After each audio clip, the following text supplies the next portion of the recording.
नमस्कार, स्वागत है आपका हमारे इस विशेष कार्यक्रम में। आज हमारे साथ मौजूद हैं जाने माने डर्मेटोलॉजिस्ट दिलीप हेमनानी जी। स्वागत है डॉक्टर आपका हमारे इस कार्यक्रम में।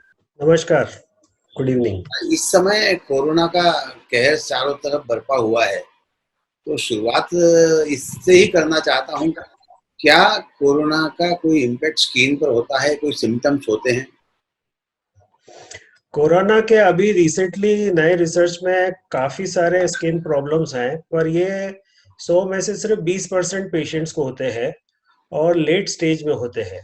तो कॉमनली ये रहता है कि किसी को लाल लाल चकत्ते हो सकते हैं, ज़्यादा खुजली नहीं होती इसमें, और हाथ पाँव की जो उंगलियां हैं वो थोड़ी सी नीली या लाल पड़ सकती है। ये थोड़े से कॉमन फीचर्स हैं, पर ये थोड़ा लेट स्टेज में होते हैं, तो एक डायग्नोस्टिक नहीं है कि किसी को स्किन प्रॉब्लम है तो कोविड को अपन पकड़ सकते हैं।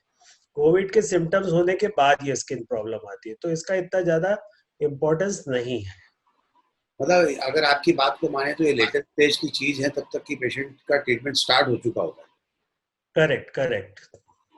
तो ऐसी स्थिति में जब दिखता है पेशेंट का ट्रीटमेंट स्टार्ट हो गया है, उसकी उंगलियों में कोई निशान या इस तरह की चीजें होती है, तो क्या सलाह देते हैं? नहीं, ये बाकी कुछ ज्यादा इसमें ट्रीटमेंट नहीं है। सिम्टोमेटिक है, खुजली है तो खुजली की दवा दे दी, एलर्जी जैसा लगा तो क्रीम्स दे दिए। कोई बहुत डायनेमिक नहीं है, क्योंकि वो पूरा का पूरा कोविड का ही इफेक्ट है। इसमें जो ब्लड वेसल्स में जो प्रॉब्लम आती है, कोगुलेटिंग फैक्टर्स रहते हैं, उसके कारण ये सब प्रॉब्लम्स आती है। तो ये इसमें वो जो ट्रीटमेंट चल रहा है कोविड का, वही इस प्रॉब्लम को सॉल्व करेगा। के लिए स्किन के लिए कोई अलग से कोई बहुत मेजर ट्रीटमेंट नहीं है। यानी कि जब उस पर कोरोना का इम्पैक्ट खत्म होगा तो अपने आप वो चीजें सेटल हो जाएंगी और स्किन पर करेक्ट, करेक्ट। कोई खास नहीं रहेगा। आपका 100 पेशेंट अगर कोविड के हैं तो उसमें से शायद 20% लोगों को ऐसा होने की संभावना होती है, तो जी, इसके पीछे करेक्ट। कारण क्या है?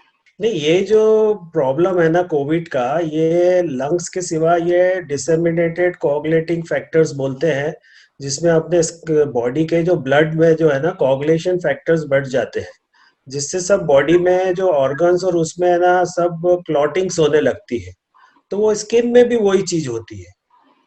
तो उसका जो है वो कोविड से ही लेना देना है, मतलब स्किन में कोई एक्स्ट्रा कुछ नहीं है कि अपन कुछ एक्स्ट्रा ट्रीटमेंट करेंगे तो स्किन का प्रॉब्लम सॉल्व हो जाएगा, कोविड नहीं होगा।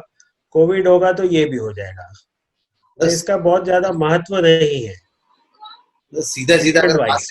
जी सीधा सीधा बात करें तो कोविड है, तो ये सिम्टम्स 100 में से 20 पेशेंट को हो सकते हैं और वो समय के साथ कोविड के ट्रीटमेंट के साथ ठीक हो जाएंगे। ठीक हो जाएंगे, करेक्ट, करेक्ट। इस समय सैनिटाइजर का उपयोग काफी मात्रा में हो रहा है, साबुन का उपयोग भी काफी मात्रा में हो रहा है, तो इसका इम्पैक्ट कुछ स्किन पर आएगा? काफी सारा है। अभी जो है, जो कॉमनली प्रॉब्लम्स आ रही है कि लोग सैनिटाइजर बहुत यूज कर रहे हैं। अब वही सैनिटाइजर से एलर्जी होने लगी है हाथ में लोगों को, क्योंकि ज्यादा बार यूज करने से हर चीज नुकसानदायक हो सकती है। वही ये सैनिटाइजर वाला हाथ जो है, कई लोग जैसे आंखें मल ली तो आंखों के आसपास भी एलर्जी हो गई। ये अभी रिसेंटली मेरे को कुछ पेशेंट ऐसे आए जो आंखों के आसपास एलर्जी होने लगी, तो फिर हिस्ट्री में देखा तो कुछ नहीं है, सिर्फ सैनिटाइजर है। तो वो चीज ध्यान रखना है कि अपन सैनिटाइजर यूज करें तो अपने बाकी बदन को हाथ में लगाएं, और जब बाहर है तब सैनिटाइज यूज करा, घर आके साबुन से हाथ धो लिया। फिर घर में बार बार साबुन से हाथ नहीं धोना है। लोग क्या है कि घर में भी ज्यादा कॉन्शियस हो रहे हैं, बाहर अपने को ठीक है ध्यान रखना है, पर एक बार घर में आ गए अपन, साफ सुथरे हो गए, अपना घर सैनिटाइज है, तो फिर बार बार हाथ नहीं धोना है। और हाथ अगर धो रहे हैं, सैनिटाइज कर रहे हैं, तो मॉइस्चराइजर खूब सारा लगाना है, क्योंकि इन चीजों से स्किन ड्राई होती है, और ड्राई स्किन में फिर एक्जिमा बनने लगता है। तो मॉइस्चराइजर खूब लगाना है, तो तो एक, उससे फिर एलर्जी नहीं होगी। जी, दूसरा जो चीज हो रही है कोविड के टाइम पे, लोग घर पे हैं, तो इवन जो मेल्स हैं वो थोड़ा सपोर्ट कर रहे हैं फैमिली को। वो लोग बर्तन धो रहे हैं, या कभी थोड़ा कपड़े का, कभी साफ सफाई।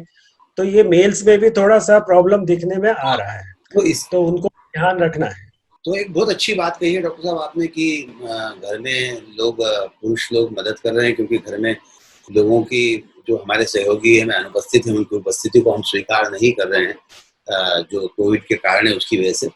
तो कई सारे लोग घर पर बर्तन भी धोने का काम कर रहे हैं, कपड़े धोने का काम कर रहे हैं, या घर की साफ सफाई में मदद कर रहे हैं। तो कहीं ना कहीं इन तीनों कामों में अगर वो बर्तन धो रहे हैं तो भी साबुन या सर्फ या जो वॉशिंग सोप है उसका इस्तेमाल कर रहे हैं, डिश बार जो होता है उसका इस्तेमाल कर रहे हैं, कपड़े धो रहे हैं तो भी सर्फ या साबुन का इस्तेमाल कर रहे हैं, तो इस तरह की चीजों का इस्तेमाल कर रहे हैं और जो रूटीन में नहीं करते हैं तो उनके हाथों पर क्या प्रभाव पड़ रहा है? उनको भी एलर्जी होने लगी है हाथों पे। तो वही चीज है कि इसमें हमेशा एक ही चीज है, ड्राई स्किन एलर्जी ज्यादा होती है। तो मॉइस्चराइजर जो जब भी ऐसा काम करे उसके बाद हाथ में मॉइस्चराइजर खूब लगाए। अच्छा। इवन ये भी देखने में आ रहा है कि जैसे लोगों ने घर के कवर्ड्स ववर्ड्स की सफाई करी, पुराना सामान निकाला, तो उससे भी धूल से एलर्जी हो रही है। तो उस समय इनको संभालना है। उस कारण तो अगर एलर्जी हो गई तो ट्रीटमेंट हम लोग को करना है, पर जितना हो सके प्रिकॉशन ले, पुराना कवर्ड वगैरह कपड़े वपड़े निकाले तो थोड़ा संभाल के करें काम।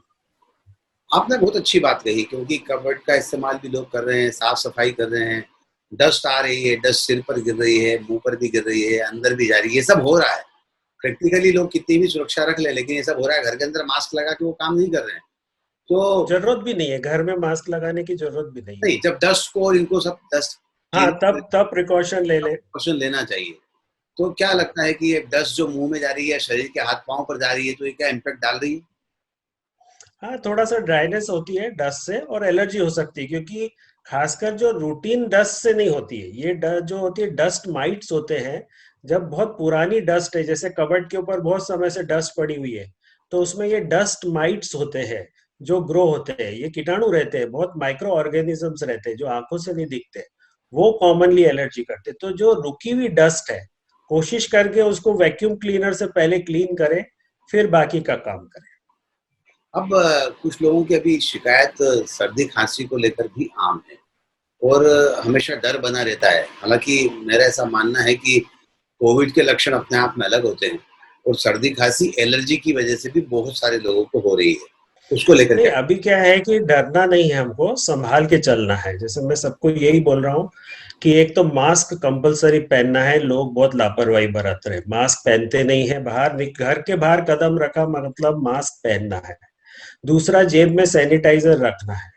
तीसरा, सैनिटाइजर इसलिए रखना है कि आपने कोई सी भी चीज को छुआ बाहर, ये मान के चले कि उसमें कोरोना वायरस है, भले हो नहीं हो, पर हमको वो दिमाग में सस्पिशन रखना है। और किसी भी चीज को बाहर हाथ लगाया तो एकदम से सैनिटाइज करना है। अब मल्टीज में जैसे लिफ्ट है, अपन लिफ्ट का बटन ऐसे ही दबा देते हैं। मैं ऐसा नहीं करता हूँ, मेरे पास स्प्रे रहता है, सैनिटाइजर से स्प्रे करता हूँ, फिर बटन दबाता हूँ। और वो पेन से बटन दबाए, जितना हो सके बाहर की चीजों को हाथ नहीं लगाए।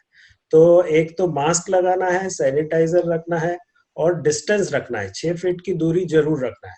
और सामने वाले ने मास्क नहीं पहना है तो उससे दूर ही चले जाए, उससे बात ही नहीं करें।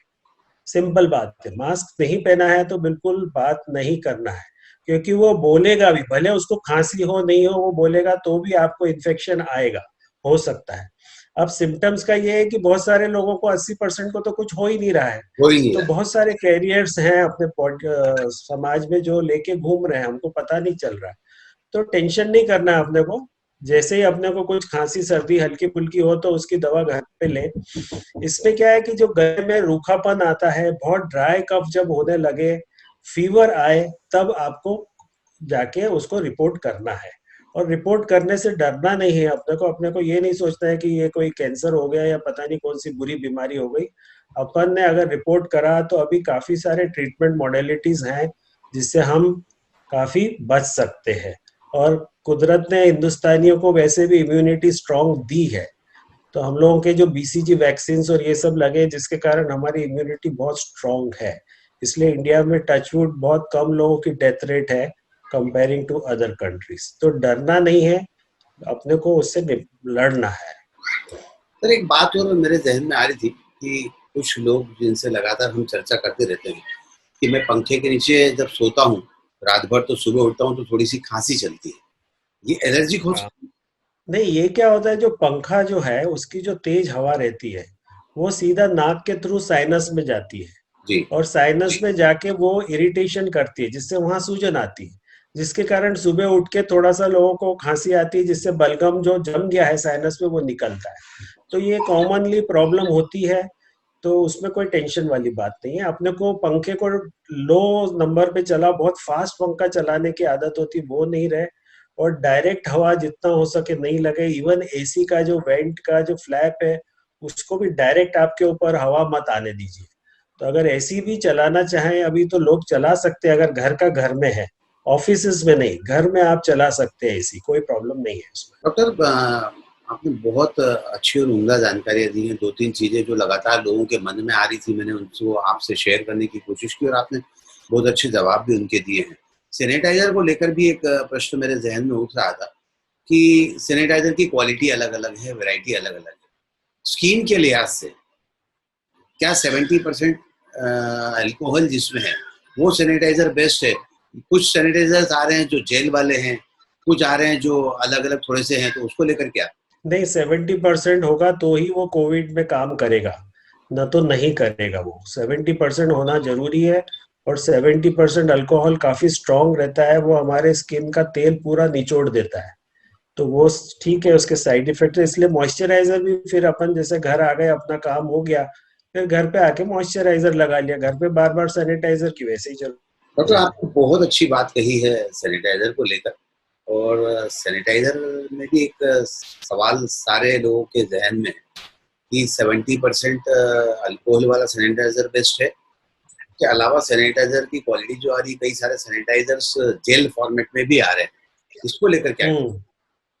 नहीं, अगर उसमें अल्कोहल कंटेंट बरोबर है तो कोई प्रॉब्लम नहीं है, पर मुझे लगता है जेल वाले में इतना परसेंटेज नहीं है।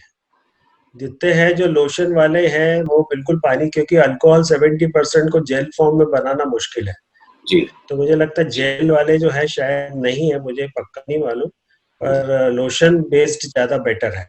अच्छा, तो लोशन बेहतर है जेल से? जेल से, हाँ। कुछ अच्छी चीजें भी हुई है जी। कोरोना से स्किन के लिए, जी। क्योंकि लोग घर पे बैठे हैं तो धूप की एलर्जी लोगों को हो नहीं रही है। और दे रही है। ऐसे लोग जिनको चेहरे पे काले दाग है, झाइयां हैं, धूप से बचाने से उनके वो दाग बहुत अच्छे हो गए। तो एक ये छोटा सा पॉजिटिव पॉइंट भी है, कुछ लोगों को उससे मिला है। और लगातार लोग जो है वो इस समय बाहर निकलने से घबरा रहे हैं, तो टेली कंसल्टेशन भी आपके यहाँ चल रहा है, ई कंसल्टेशन चल रहा है? जी हाँ, अभी क्या है, गवर्नमेंट ने अलाउ किया है कि आप टेली कंसल्टेशन कर सकते हैं। तो हम लोग के पास जैसे व्हाट्सएप है, उसमें हम लोग वीडियो कॉलिंग करके पेशेंट की स्किन प्रॉब्लम देख लेते हैं। जी। और क्योंकि मेरे पास पूरा कंप्यूटराइज्ड है मेरा प्रोग्राम, तो उसमें सब दवाइयाँ देख के लिख के उनको हम लोग ई प्रिस्क्रिप्शन भेज रहे हैं। फिर वो दवाई वाले से दवा ले सकते हैं, क्योंकि मेडिकल स्टोर्स खुले हुए हैं। हालांकि अभी कलेक्टर ने डॉक्टर्स को परमिशन दे दी है क्लिनिक खोलने की, पर फिर भी लोग आ नहीं सकते, बाहर के लोग आ नहीं सकते। तो उनके लिए एक बहुत अच्छा है टेली कंसल्टेशन, जिसमें वो लोग दिखा सकते हैं आराम से, टेंशन न करें, क्योंकि लोग दवा पे दवा अपनी मर्जी से ले जा रहे हैं, जो नहीं करना चाहिए उनको। कई लोग ऐसे बोलते हैं बस हमको दवा लेने दो, अभी क्या करेंगे, आ तो सकते नहीं, पर हम टेली कंसल्टेशन से सबकी अब मदद कर पा रहे हैं। That is the good thing.